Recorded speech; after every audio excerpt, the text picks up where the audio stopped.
Bonjour les 5e D, j'espère que vous allez bien. Afin de poursuivre notre séquence sur la figure du héros, j'ai décidé d'étendre un peu notre étude sur le héros et l'héroïne de conte en vous proposant une lecture de Riquet à la houppe. C'est un conte aussi de Charles Perrault, tout comme les Fées, et il s'inspire encore une fois d'un récit qui a beaucoup cheminé, qui a été beaucoup transmis. On pense notamment qu'il s'est inspiré d'une version de Catherine Bernard qui a écrit une version de cette histoire dans le cadre d'un jeu littéraire. Il faut savoir qu'au XVIIe siècle, le genre du conte, il est à la mode et c'est très courant en fait, de proposer lors de réceptions des jeux littéraires comme par exemple allez-y, vous écrivez un conte, ensuite on va le lire tous ensemble. Mais j'ai fait suffisamment d'introduction, je passe à la lecture. Normalement sur l'agenda vie scolaire, vous aurez le fichier qui contient le texte de ce conte. Je vous invite à le prendre pour pouvoir suivre avec moi et être sûr de ne rien rater. Je débute la lecture. Il était une fois une reine qui accoucha d'un fils, si laid et si mal fait, qu'on douta longtemps s'il avait forme humaine. Une fée qui se trouva à sa naissance assura qu'il ne laisserait pas d'être aimable, parce qu'il aurait beaucoup d'esprit. Elle ajouta même qu'il pourrait, en vertu du don qu'elle venait de lui faire, donner autant d'esprit qu'il en aurait à la personne qu'il aimerait le mieux. Tout cela consola un peu la pauvre reine, qui était bien affligée d'avoir mis au monde un si vilain marmot.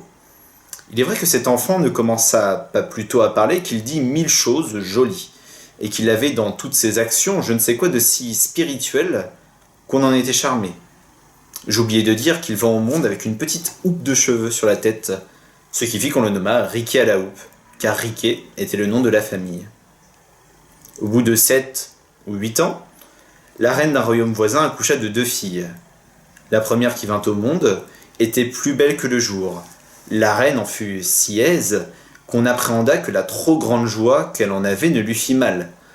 La même fée, qui avait assisté à la naissance du petit Riquet à la houppe, était présente, et pour modérer la joie de la reine, elle lui déclara que cette petite princesse n'aurait point d'esprit et qu'elle serait aussi stupide qu'elle était belle.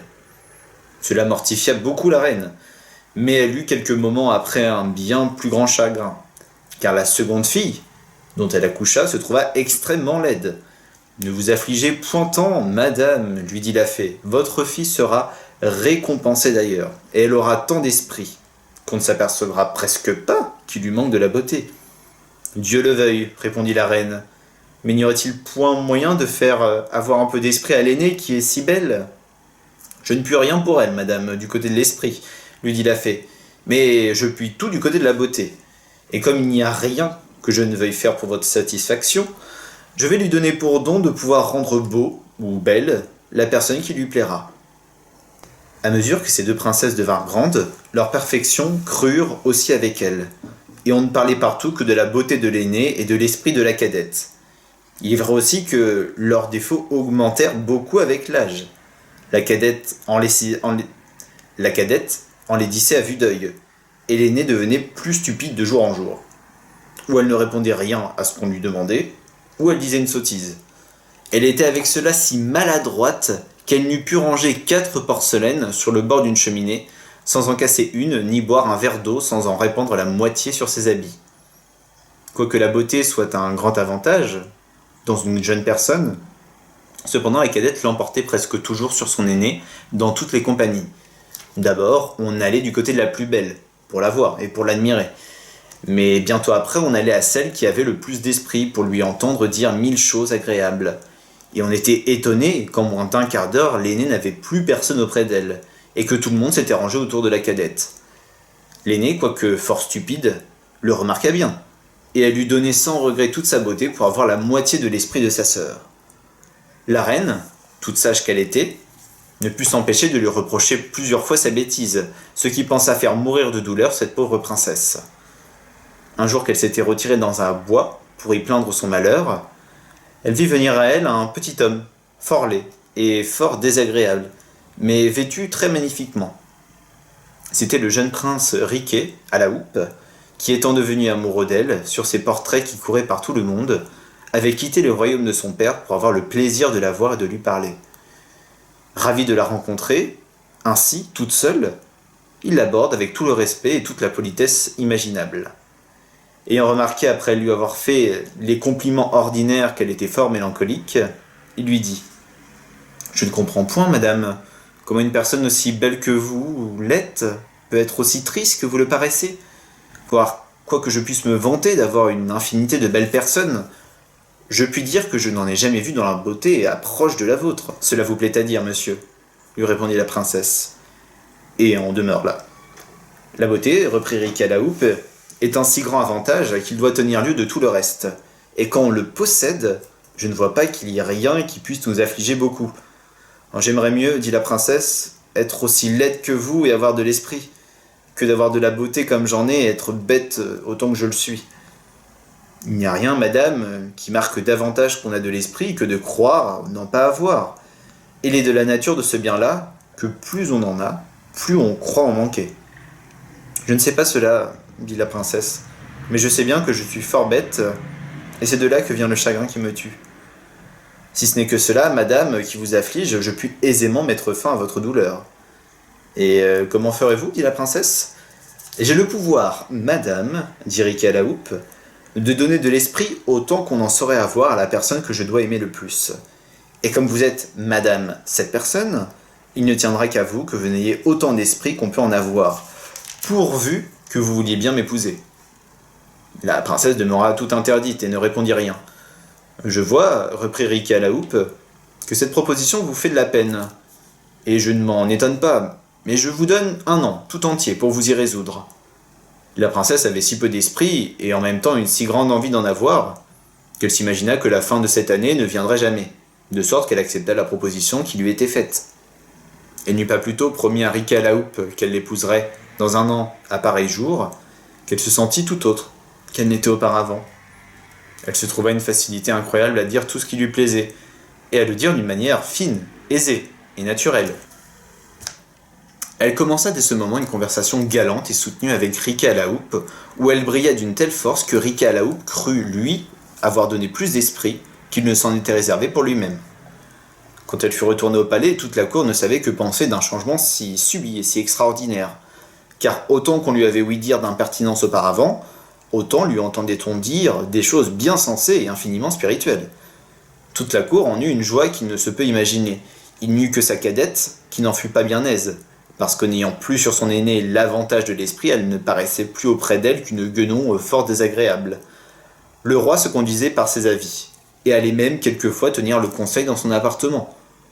Le bruit de ce changement s'étant répandu, tous les jeunes princes des royaumes voisins firent leur effort pour s'en faire aimer, et presque tous la demandèrent en mariage. Mais elle n'en trouva point qui eût assez d'esprit, elle les écoutait tous sans s'engager à pas un d'eux. Cependant il en vint un, si puissant, si riche, si spirituel et si bien fait, qu'elle ne put s'empêcher d'avoir de la bonne volonté pour lui. Son père, s'en étant aperçu, lui dit qu'il la faisait la maîtresse sur le choix d'un époux, et qu'elle n'avait qu'à se déclarer. Comme plus on a d'esprit, plus on a de peine à prendre une ferme résolution sur cette affaire, elle demanda, après avoir remercié son père, qu'il lui donna du temps pour y penser. Elle alla par hasard se promener dans le même bois où elle avait trouvé Riquet à la houppe, pour rêver plus commodément à ce qu'elle avait à faire. Dans le temps qu'elle se promenait, rêvant profondément, elle entendit un bruit sourd sous ses pieds, comme de plusieurs personnes qui vont et viennent et qui agissent. Ayant prêté l'oreille plus attentivement, elle ouït l'un disait « Apporte-moi cette marmite », l'autre « Donne-moi cette chaudière », l'autre « Mets du bois dans ce feu ». La terre s'ouvrit dans le même temps, et elle vit sous ses pieds comme une grande cuisine pleine de cuisiniers, de marmitons et de toutes sortes d'officiers nécessaires pour faire un festin magnifique. Il en sortit une bande de 20 ou 30 rôtisseurs qui allèrent se camper dans une allée du bois autour d'une table fort longue, et qui tous, la lardoire à la main et la queue de renard sur l'oreille, se mirent à travailler en cadence au son d'une chanson harmonieuse. La princesse, étonnée de ce spectacle, leur demanda pour qui ils travaillaient.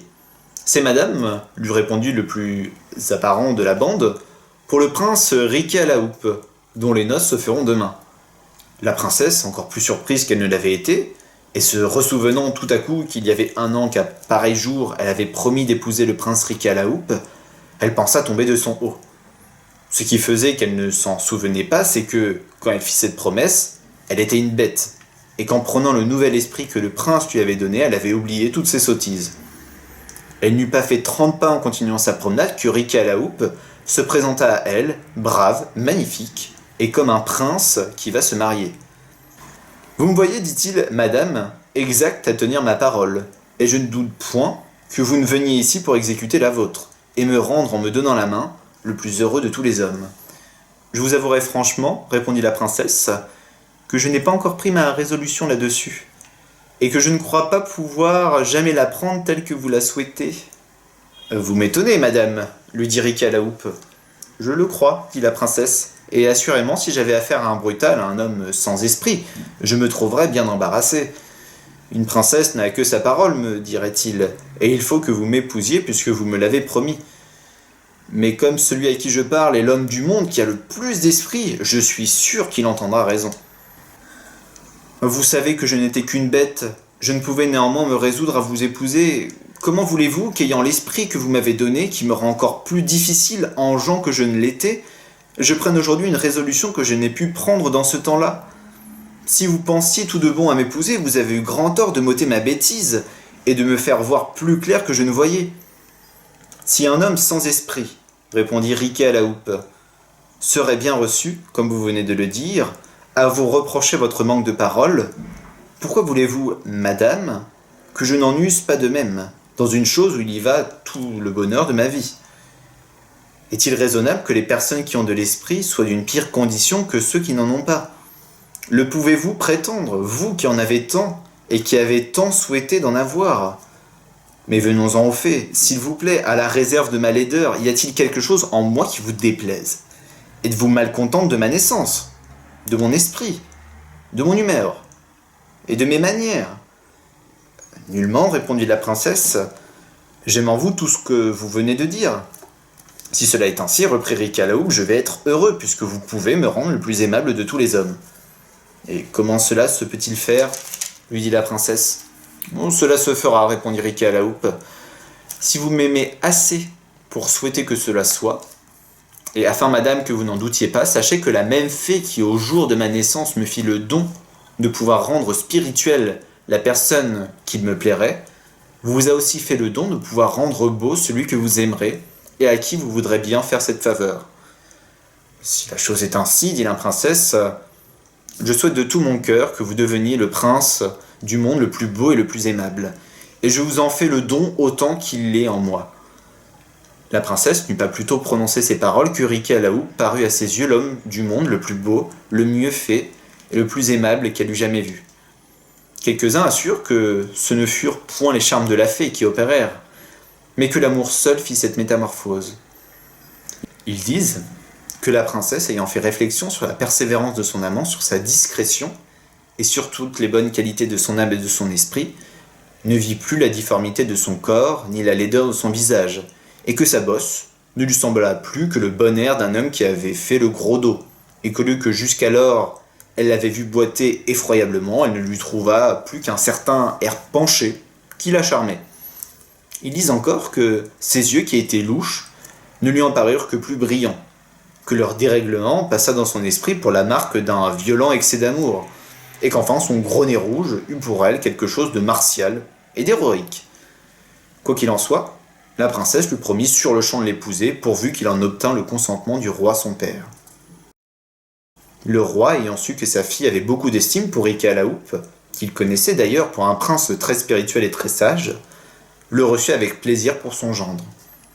Dès le lendemain, les noces furent faites, ainsi que Riquet à la houppe l'avait prévu, et selon les ordres qu'il en avait donnés longtemps auparavant. Moralité. Ce que l'on voit dans cet écrit est moins un conte en l'air que la vérité même. Tout est beau dans ce que l'on aime, tout ce qu'on aime a de l'esprit. Deuxième moralité. Dans un objet où la nature aura mis de beaux traits et la vive peinture, d'un teint où jamais l'art ne saurait arriver, tous ces dons pourront moins pour rendre un cœur sensible qu'un seul agrément invisible que l'amour y fera trouver. Voilà pour la lecture de Riquet à la houppe. Juste avant de vous laisser partir, j'ai prévu quelques petits commentaires en fait sur le conte afin que vous dépassiez le simple stade de la lecture pour quand même appréhender d'autres choses. Tout d'abord, comme dans le conte des fées, on remarque que hormis Riquet, on ne connaît pas le nom des autres personnages du conte. La fille aînée du roi est belle mais stupide, sa sœur laide et brillante, Les personnages ils sont vraiment réduits à une fonction, à un trait de caractère, comme c'est vraiment très souvent le cas dans un conte de fées. De la même façon, Riquet, il est aussi désigné par un signe physique distinctif, c'est Riquet à la houppe.